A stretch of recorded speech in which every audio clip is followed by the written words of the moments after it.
क्रोध तो छोटी सी का टेम्परेरी चीज है, परमानेंट चीज नहीं है। लेकिन क्रोध में जो भी हम करते हैं वो हमें जिंदगी भर के लिए पश्चाताप दिया करता है। ध्यान रखिए, एक बात याद रखना, क्रोध पे थोड़ा ब्रेक लगाना है तो तात्कालिक उत्तर मत दीजिए, थोड़ा सा इंतजार करिए, क्रोध अपने आप शांत होकर के चला जाएगा। ये क्रोध पैदा क्यों होता है आप बताइए? हर आदमी को क्रोध आता है, क्रोध क्यों पैदा होता है? जब अपेक्षा बढ़ जाती है तो क्रोध का जन्म हो जाया करता है।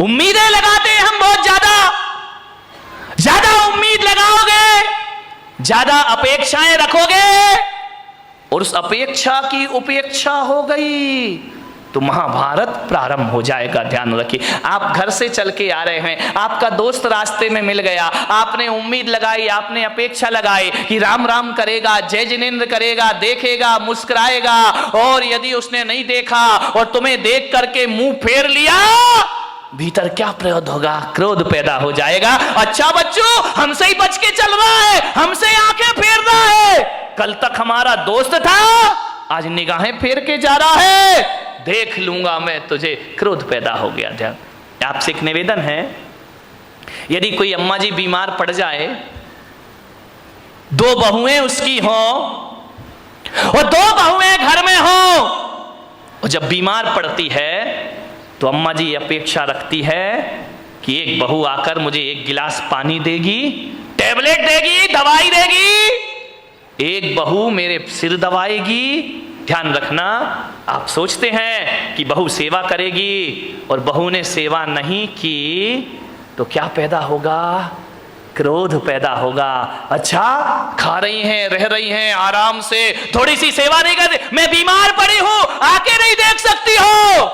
मैं अम्माओं से निवेदन करूंगा, यदि दोनों बहुएं पीहर चली गई हैं, घर बेटे बाजार में गए हैं और अब आप बीमार हो और अब आपको दवाई खाना है और जब बहुएं घर में नहीं हैं तो बताइए अम्मा जी आप क्या करोगी? विचार करिए, बताइए। आप बीमारी की हालत में भी पलंग से उठोगी, उठने के बाद किचन तक जाओगी, गिलास में पानी लोगी, दवाई हाथ से खोलोगी और खा जाओगी। विचार करिए, यदि घर में सुखी रहना है तो बहुओं से ज्यादा अपेक्षाएं मत लगाइए। जब तक हाथ पैर चलते हैं अपना काम खुद करो और आनंद से जीवन गुजारिए, लाचार मत बनिए।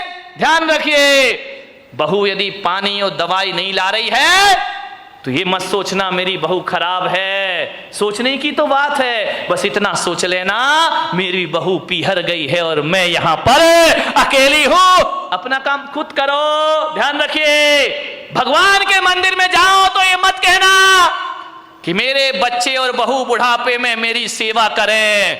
मैं पुलक सागर तुम्हें एक सूत्र दे रहा हूं, भगवान के मंदिर में जाओ तो ये प्रार्थना करना कि हे भगवान, बहू बेटे तो छोड़ो, ऐसा बुढ़ापा देना कि किसी से एक गिलास पानी की उम्मीद भी मैं ना रखूं, किसी से सहायता की उम्मीद ना रखूं, इतनी ताकत देना भगवान कि अपना काम में मरते दम तक अपने हाथों से।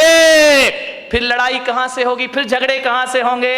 हर काम अपने हाथों से कर लीजिए, ज्यादा अपेक्षाएं मत लगाइए, ज्यादा मत सोचिए, ज्यादा सोचेंगे नकारात्मक विचार पैदा होंगे। ध्यान रखिए, यदि अपना काम खुद कर लो। एक बात ध्यान रखना, लोग कहते हैं कि आराम करने से आदमी स्वस्थ होता है, और मैं पुलक सागर कहता हूं कि काम करने से आदमी स्वस्थ हुआ करता है। कौन है धनपति? एक बात बताइए, एक सेठ, बीसियों नौकर चाकर,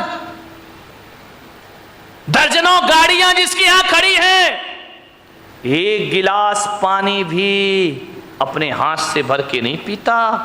नौकर पानी लाके देते हैं, दूध वाला दूध लाके देता है, सब्जी वाला सब्जी लाके देता है, बहुएं हाथों पे खाना लिए खड़ी रहती हैं, 4 नौकर आगे और 4 नौकर पीछे चलते हैं। ऐसी जिंदगी बना ली इस आदमी ने, बिना नौकरों के जिंदगी नहीं चलती है। और एक बात बताओ मेरे भाई, जिस दिन नौकर नहीं आए उस दिन क्या हालात होंगे तुम्हारे। जिस दिन बहुओं ने देना बंद कर दिया उस दिन क्या हालात होंगे तुम्हारे। मैं उस आदमी को धनपति नहीं मानता जिसका पानी का गिलास नौकर लेके चलता है।